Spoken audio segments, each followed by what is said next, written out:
Kimekukuta nini tena udugu wangu? Yaani shoga yangu wewe, siku mbili nimepitia mitihani, sikwambii sana Makubwa. Nipange udugu wangu.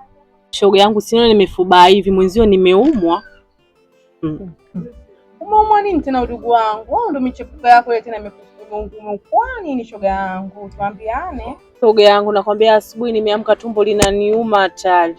Ikabidi nielekea nafika choncho umidamu mipande inanitoka. Nikasema hichi kitu gani? Ngoja nivumilie labda period ya kawaida tu. Shoga nimevumilia, imefika jioni. Tumbo limezidi kuniuma udugu wangu. Sina nimepauka kama hivi. Jioni ile tumbo limezidi kuniuma shoga yangu, ndio ikabidi niende pale ile hospitali ya mtu binafsi pale katikati pale kwa mzee Togolo, si unapajua? Karibia kwa Mafla. Ndio pale udugu wangu, kwenda pale nikakutana kuna kidokta fulani KHB udugu wangu. Kufika pale ndio ananiambia, sijui labda utakopa una mimba imeharibika, ile kwenda kupima shoga, kumbe niko nayo kweli. Mimba miezi 3 imeharibika udugu. Hiyo mimba ilikuwa na baba? Iwe na baba wapi udugu wangu? Kwa mara yani kwa vingine nasema bora hata ilivyokuwa imetoka. Maana nahisi ningepata aibu udugu wangu. Kibibi mimi mama mishemishe ni bebe mimba, mtoto mjini abebaga mimba. Ila kibibi udugu wangu nilikwambia.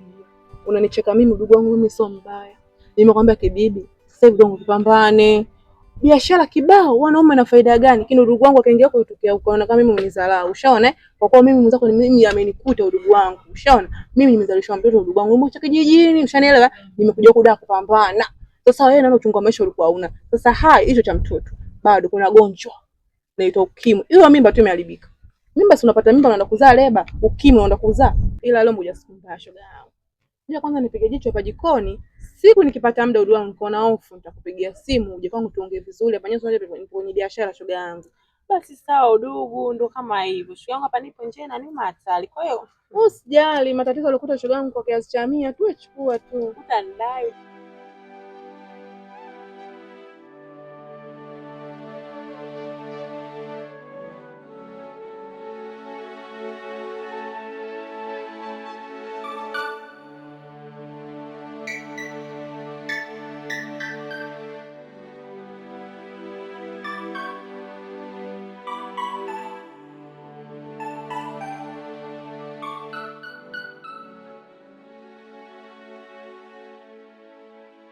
Dada samahani, mbona kama nakukumbuka? Mimi?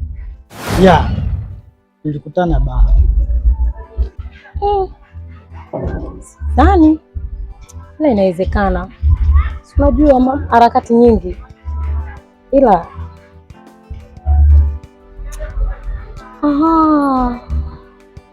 mimi nakumbuka. Sio kule baa. Kweli tulikutana baa. Ila saizi na mambo mengi. Subiri niwahi kwanza. Na vitu fulani vinakupeleka nyumbani. Sawa? Samahani dada, unaweza kunisaidia namba yako ya simu? Simu tena? Yeah. Sawa, haina shida. Andika za kwako.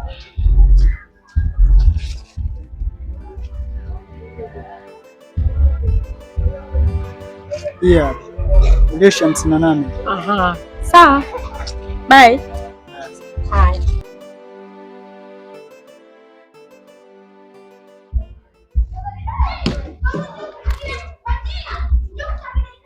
Bwana Alistina.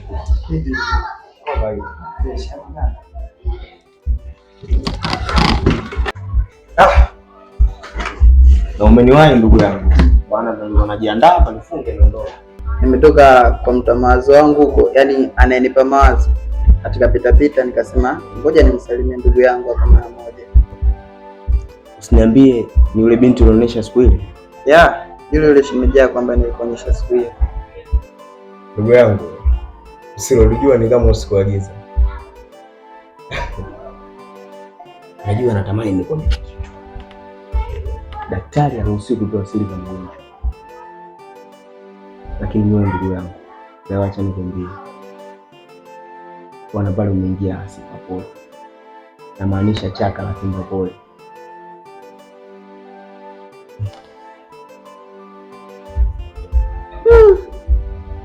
Mbona kama fumbo? Unamaanisha nini?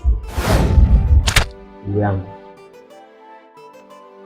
nadhani wewe ni muelewa sana. Kwa hiyo maneno nitakayokuambia jaribu kuwafanyia uchunguzi mwenyewe, utanielewa nini namaanisha. Lakini tu kiufupi, yule mwanamke sie, yaani pale umechoma kaka. Unajua nini rafiki yangu, mimi ndugu yako nina kichwa cha nyoka, mzigo wa mawazo wasiuwezi, lakini hili nitajitahidi nilipokee, nilibebe. Hebu nifafanulie, niambie yule mwanamke yuko vipi? Usichokijua ndugu yangu, yule mwanamke wako ni kicheche. Yaani anatembea na wanaume wengi kiasi kwamba anapata ujauzito ambao mwenyewe anafahamu baba yake ni nani.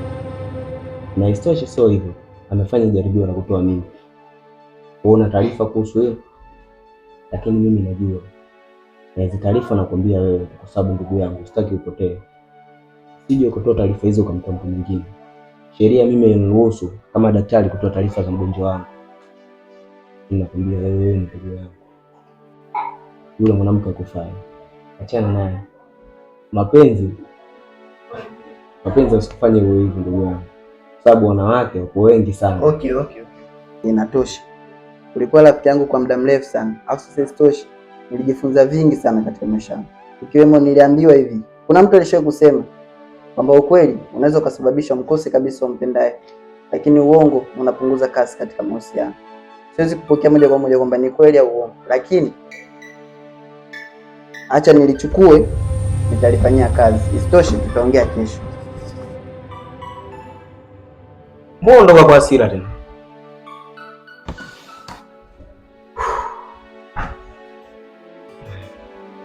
Sharibu.